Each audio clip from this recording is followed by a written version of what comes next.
In this video we're on the cusp of A+, so we could well get back to the promised land in this one, but more importantly we're going to find out if Momo's exposure of being a dirty driver before has changed his dirty ramming ways. Hey guys, and welcome along to another video. Now if this is your first time here and you like watching all sorts of sim racing related stuff, subscribe now and click the bell icon so you get notified of every video I upload and you don't miss a thing. In this video we're here at Suzuka for 2 races in Daily Race C. Now I would usually have a moan up at this point about the repeat in races, but as this most likely is my strongest combo, I'm going to let it slide just on this occasion. And to prove my theory about it being my strongest combo, I'm actually door number 13 and I've qualified after 10 laps in 5th place. So that just goes to show that in terms of my ability level, this is definitely one of my, if not the strongest combo. But whether it's my strongest combo or not, I'm going to try and stay out of trouble as I always do for the first lap. Now if I can stay in this position here in 5th, there are at least 3 A+, maybe 4, as Too Fast For You Phil was SS, so he could be an A+ ranked driver. But there's 3 A+ people at least behind me, so it will do me a world of good in terms of driver rating. But this track and car combo, whilst it's strong for me, punishes those who are squeaky clean and very consistent. So I want to put myself in a position that if anyone makes any mistakes, I can take advantage, and that's going to mean me being squeaky clean and remaining incredibly consistent. And already coming into Spoon, I came in a bit hot there. I had to get out the throttle and not go on the Astro at all. You really need to avoid that, it will suck you right off and lose you a shed load of time. And coming into the Casio Triangle here, I'm going to overcook it and just tap Recon Knight on entry. Apologies for that, my friend. Thankfully though, he doesn't seem affected as we come down the hill here, round the last right-hander onto the start-finish straight to start lap number 2. Now as you can see on the radar there, Phil is right behind me. I think about moving across, but then I think better off it. As I found out before, being on the outside at turn 1 here is incredibly dangerous. So if he had pulled alongside, I would have let him through and lived to fight another day. Up ahead there, the leader went deep and just held onto it, showing how close that line is between binning it and keeping it on track if you're not incredibly careful. So as I said before, I'm going to try and keep this one consistent, stay within the track limits. I know it's easy to say that, but it's actually quite difficult in a group car around here at Suzuka to try and stay with the front 4 up in front. Coming into Spoon here on lap number 3, you will see that Phil has been overtaken by the Spaniard. As we come out of Spoon here, is now right up our chuff. We have dropped just out the slipstream of the cars in front. You might be able to hear the wind picking up in between the words that I'm saying there. He's going to time it up a little bit wrong though and end up right behind us as we come through 130R, the dirtier, meaning he can't stay with us, and he drops back into the braking zone at the Casio Triangle. Up ahead, Abby's going to go too deep there, end up with 2 wheels on the Astro. Recon's going to get alongside there and make the move. Now I'm going to stay in his slipstream as we come across the line to start lap number 4. For some reason Abby doesn't get immediately back into the slipstream, giving me a run into turn number 1. So I'm going to pull alongside here, make the move into turn number 1. I went a little bit tighter to allow room on the outside in case Abby was there, but it wasn't required though, and we've made the move up to 4th. Jumping ahead to lap number 5 now, this is our in-lap. Now as you can see on the delta there on the left hand side, Abby has dropped off slightly as they battle for 5th with the Spaniard behind. That goes to show how much time battling loses you, so remember that when you're choosing whether to battle with someone or not. Now we have dropped slightly off from 3rd, I've been taking it easier here as the tyres are at their most worn at this point here. We've just got a one stopper for new boots here, no fuel required, but keep your eyes up in third here. He's going to come through 130R wide and he's going to bin it big style, taking all the braking markers with him, and we are now up to third. A nice little gift there as we try and keep it under control coming into the pits, but no issues there. We come out after getting a fresh set of boots and we're a little bit by ourselves at this point. We've dropped a couple of places back though, as Momos and Blah Blah have not pitted yet, but they will need to, because any compound here won't last for 10 laps. Well, the harder compound might do, but you'll just lose so much time at the start when they're not as good as the mediums, and at the end when they are worn. So really everybody should be on a one stopper with mediums here.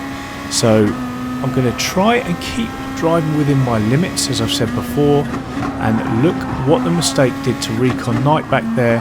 He is down to 8th now. We're going to stay on board here to show you how quickly we can catch up with the Dutchman. We were 4 seconds behind 4th, and there was a car between us at that point as we came out the pits. But as we found out ourselves at Autopolis, being on the wrong tyres or being on the wrong tyres for too long can absolutely destroy your race. Now I'm going to try and catch him here and make a move into 130R. Hopefully that is where we can pull it off. So we're coming out the second part of Spoon here, getting the power on well down the hill. Often the back end can get loose there. We're sat in the slipstream, and if we get an opportunity we're going to pull out just before the start of 130R. Yep, we're going to go up the inside about a car length ahead. He does a good job by him not turning in, but I just couldn't afford to stay behind him. That's why I was a little bit more aggressive. As up there, Momos comes into the pits, so elevating us from 5th to 3rd in quick succession as we come across the line to start lap number 7.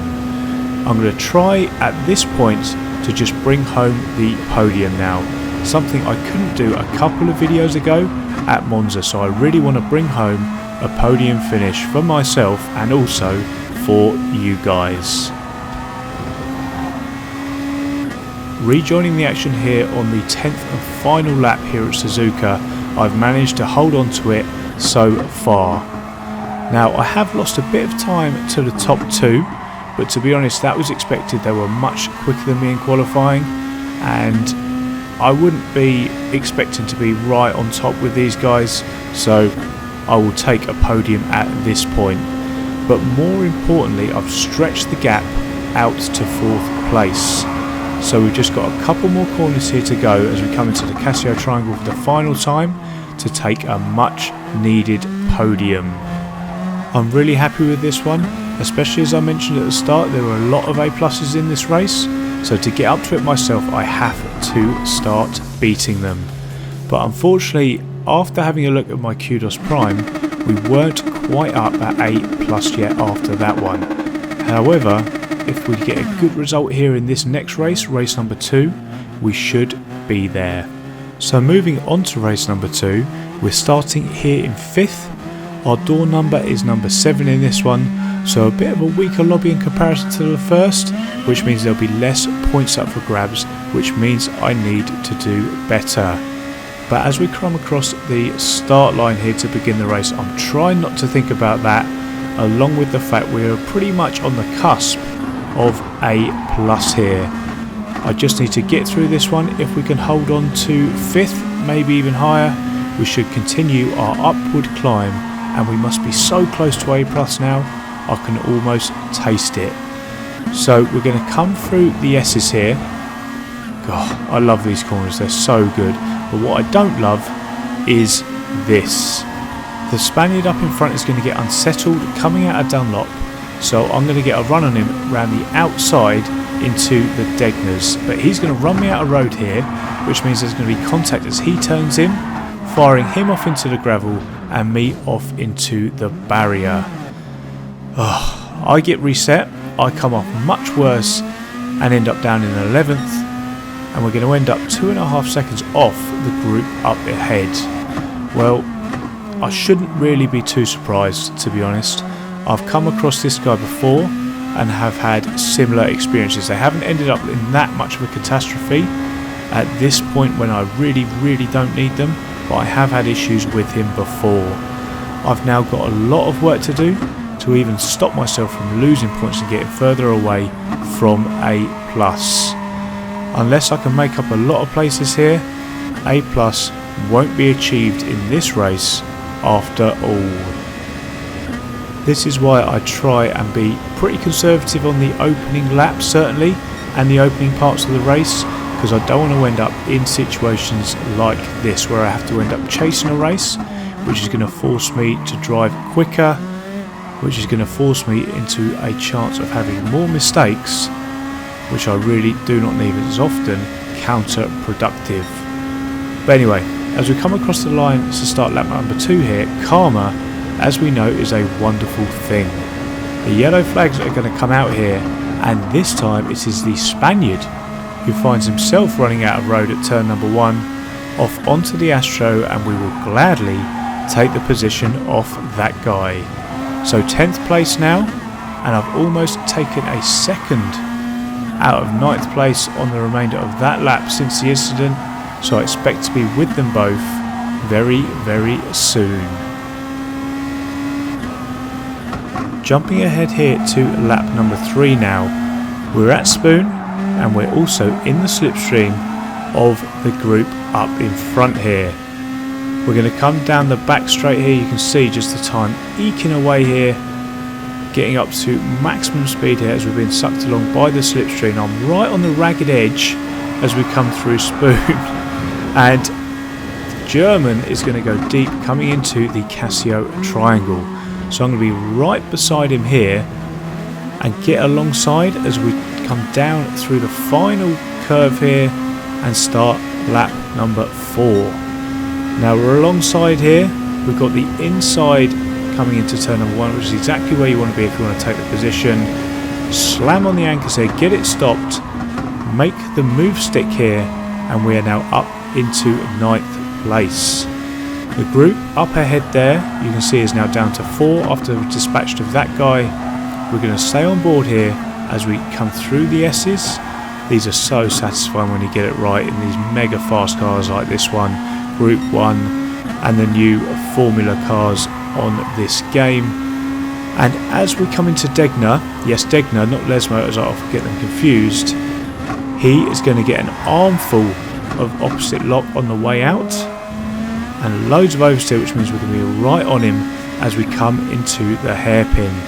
Now there's no room up the inside here, so I'm going to go deep. He goes deep as well, and I'm going to be really on his rear bumper here. Well, I was until I tried to get out of that hairpin. I'm really struggled to get out of there, but that's a conversation for a different part of the video, I think. I'm going to try and put him under pressure here as we come through Spoon, somewhere that I am much stronger through, and I'll get the power down well coming down the hill out of Spoon here, where the back end often gets light. We're alongside and through here coming down the back straight, so we're up to 8th place now.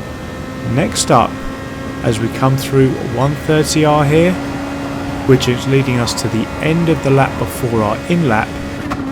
If you have a look up on the delta there, you will see the next up is Momo's. Now, I was wondering at this point if after the public Game of Thrones style shaming last time we clashed, whether he has learnt and changed his ways. I guess in a few laps here, we are gonna find out.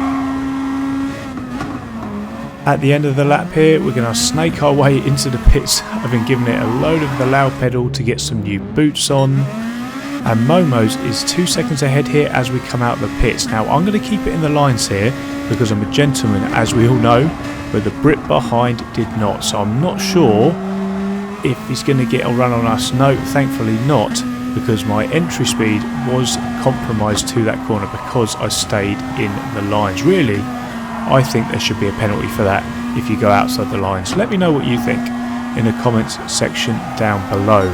But we're going to stay on board here as we try and close in on Momo's through my favourite part of probably any track in the game.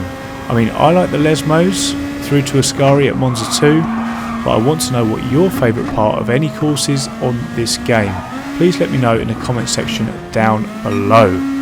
Now, as I was begging there for some engagement, I've managed to bin it by overcorrecting coming out of Degner 2.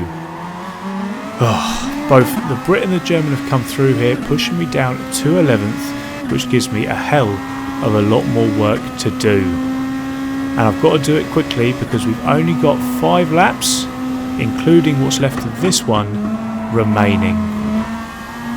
Now, around this track, pressure is the name of the game here. So you don't necessarily need to pass people with legitimate overtaking moves. You can pressure them if you do things correctly. So coming down at the back straight here through 130R, gaining on him, gaining on him, gaining on him. I'm going to prick my braking point here into the Casio triangle to try and get a good run down into turn number 1. Now, as the German gets on the power here, he's going to get a massive tank slapper on. We almost makes contact as he struggles to get away there. But as we cross the line to start lap number 7, we're right in his slipstream. We're going to get alongside and we're going to have the inside again and we're going to make the move stick. So back up into 9th now, just one place down from the lap earlier where we made that mistake. And if we look ahead, it looks as if our old friend Blah Blah is doing us a favour by holding up Momos and also that Brit up in front. Now, as we come out of the S's here and over the hill at Dunlop, keep your eye on Momos. Coming into Degner 1, there's no issue. He's navigated that correctly and okay, but as he comes out of Degner number 2, he's just going to hop on the curves, get a hell of a load of oversteer there, which is going to allow the Brit to close up right behind. Momos is then going to brake early, bumping the Brit almost backwards, and we go up the inside to take 8th. Now, I kind of didn't really have anywhere to go on that one. I didn't feel I needed to give the place back, but again, let me know what you think. I always like to know your guys' opinions on how I'm getting on and what decisions I make at the time, so please let me know in the comment section down below. Now, I am right behind Momos, finally. This is, if I'm honest, like a red rag to a bull.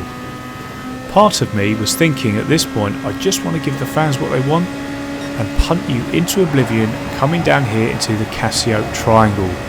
But I knew I'd regret it afterwards, so I thought better of it and decided to give that one a miss.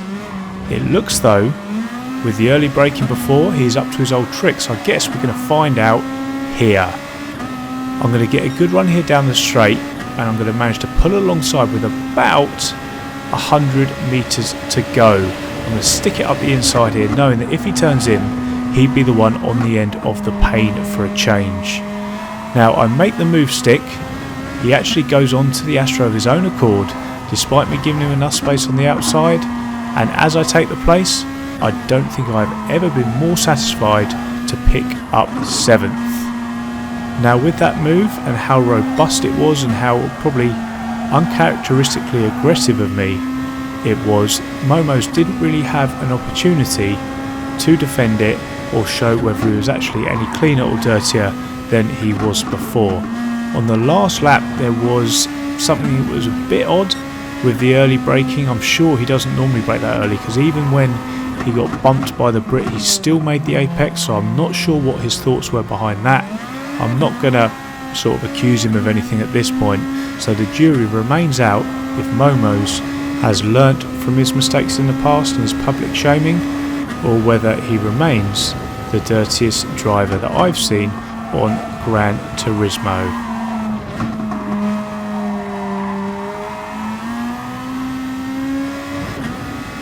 Now, keep your eyes up ahead here as we start lap number 9. The Italian up ahead has got a penalty. Keep your eyes on him as he goes round turn 1 here. He's going to run wide and then he's going to have a huge crash on the way out and rage quit. Now, it's always funny to see this when it happens and it's not you, but we all know how painful it is when it is you. But either way, we're up to 6th now, so I am expecting a small rise in points if I stay here to add to the decent haul that I would have earned from the first race before this one. Now that was all she wrote for this extremely eventful but entertaining, I hope, race. As we come across the line here to take 6th place, let's see whether we are back to A+ or not. Now after these 2 races, as you can see, we picked up just shy of 3,000 driver rating points, but we're not quite there yet, and we're going to be primed for A+, I hope, in the next video. But for now guys, that is the end of this one. I hope you enjoyed the video. If you did, please hit that like button and make sure you're subscribed to the channel if you haven't already. Thanks again so much for watching, and I'll see you in the next one. Cheers.